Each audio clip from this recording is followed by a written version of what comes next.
Wings of Steel, zespół założony w Stanach Zjednoczonych, a dokładniej w Los Angeles w stanie Kalifornia. Zespół powstał w 2019 roku i gra do aktualnych czasów, a gatunek jaki grają to heavy metal, a album, o którym sobie dzisiaj opowiemy, to Gates of Twilight. Album można kupić na stronie bandcamp.com za niecałe $13. Czy album jest warty swojej ceny? Czy pierwszy pełnoprawny album wyszedł im dobrze? Czy i tym razem chłopakom udało się mi zaimponować tak jak w przypadku ich epki?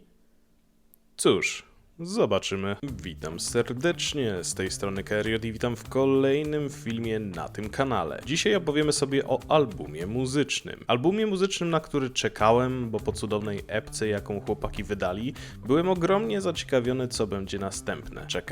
Czekałem i się doczekałem. 19 maja miała premiera ich nowa płyta, pełnoprawna należy nadmienić, o tytule Gates of Twilight, którą zamówiłem w przedsprzedaży, bo chciałem już mieć ją w rękach. Czy ich nowa płyta mnie usatysfakcjonowała? Opowiedzmy sobie najpierw krótko o zespole. Wings of Steel to zespół składający się z dwóch członków i są to Parker Hallup jako gitarzysta, basista i tekściarz oraz Leo Anermark jako wokalista i również tekściarz. Ta dwójka panów gra od 2019 roku i już udało im się zrobić całkiem sporo, bo najpierw epka, a potem pełnoprawny album, za co serdecznie chłopakom gratuluję. Ich najnowszy album składa się z 10 utworów i są to Liar in Love, Fall in Line, Garden of Eden, Cry of the Damned, She Cries, Lady of the Lost, Leather and Lace, Slave of Sorrows, Gates of Twilight oraz Into the Sun. Przed wypuszczeniem albumu chłopaki wrzucili singiel zapowiadający, że coś nadchodzi i wypuścili wówczas Cry of the Damned. I przyznam, że już wtedy czułem, że album może być naprawdę ciekawy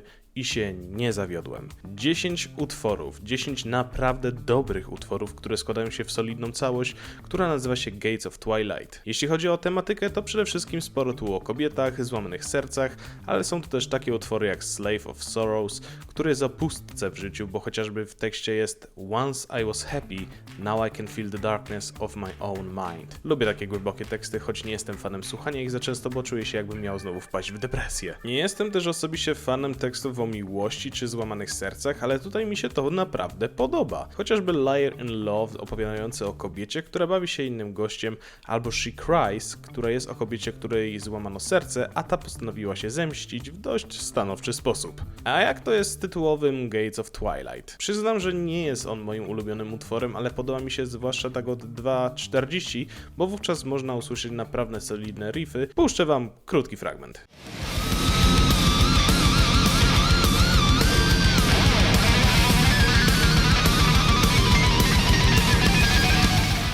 Przyznam jedną rzecz, że nie każdy utwór podoba mi się jakoś szczególnie, ale każdy, dosłownie każdy ma jakiś fragment, który mi się jakoś kojarzy i podoba. Ma jakiś fragment w utworze, który sprawia, że nie chcę słuchać pojedynczych utworów, a wolę usłyszeć całość albumu jeszcze raz. Chociażby Garden of Eden według mnie mocno się różni klimatem i brzmieniem od pozostałych, nie jest jakoś moim ulubieńcem, ale podoba mi się w pewnym momencie lekkie przyspieszenie tempa i brzmienie gitary. Mówiąc już tak o utworach ulubionych i tych mniej. Chyba najbardziej zapisał mi się w pamięci Liar in Love, bo przyznam, że ma naprawdę porządne rozpoczęcie i uwielbiam tu wokal Leo. Jest wprost hipnotyzujący i cudowny. Tak a propos Leo, mam nadzieję, że nie obrazi się za to, co powiem. Raz podesłałem Instagram Leo do mojego dobrego znajomego i oboje zgodnie stwierdziliśmy jedną rzecz. Nie jestem gejem, ale... Przepraszam Leo za ten głupi żart. Żeby nie było, ty Parker też jesteś przystojny. Wydaje mi się, że za bardzo odbiegłem od tematu. Z ich utworów, który mi się najmniej spodobał, to chyba mimo wszystko Garden of Eden. Jakoś tak odbiega od reszty za bardzo według mnie. Wracając do ich albumu. Ironiczne jest dla mnie to, że nie jestem fanem muzyki o miłości, a tutaj właśnie takie utwory są dla mnie najlepiej zagrane i napisane. Bo chociażby uwielbiam też niemiłosiernie fragment w utworze She Cries, który wam teraz puszczę.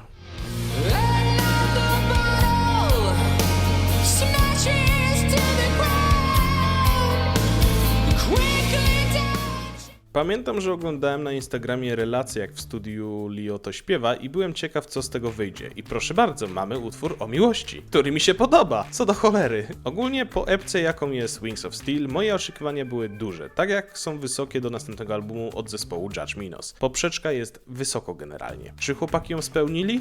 No kurwa. Album to naprawdę kawał dobrej roboty, porządny dla mnie heavy metal, dobre riffy, wokal Lio to dla mnie piękna symfonia i chłop naprawdę robi kawał dobrej roboty za mikrofonem, a dodatkowo cuda, jakie robi Parker na gitarze, sprawia, że tylko chcę ponownie odtworzyć ten album. Album kosztuje, przyznam, mało. Dla mnie to nie jest duża cena i warto. Naprawdę warto, by wesprzeć zespół i mam nadzieję, że kiedyś pewnego pięknego dnia zagrają w Polsce. Tego życzę sobie i im, bo z chęcią posłuchałbym ich na żywo. I jeszcze jedno, nawiązując do jednego mojego posta na Instagramie, album jest zajebisty, ale Stormchild nadal dla mnie najlepszy. To tyle.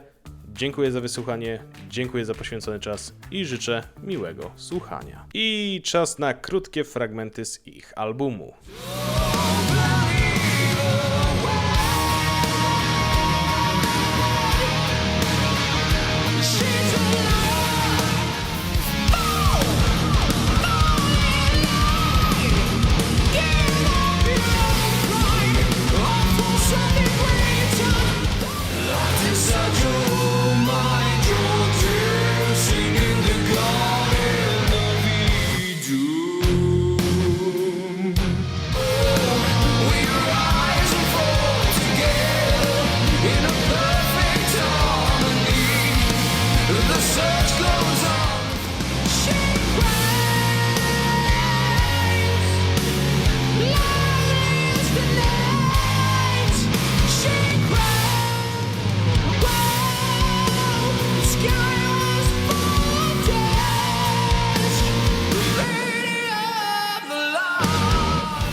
No hej, chciałbym Was zaprosić serdecznie do linków znajdujących się w opisie. Przede wszystkim do mojego kanału na Twitchu oraz do mojego serwera na Discordzie. Serdecznie zapraszam i pa!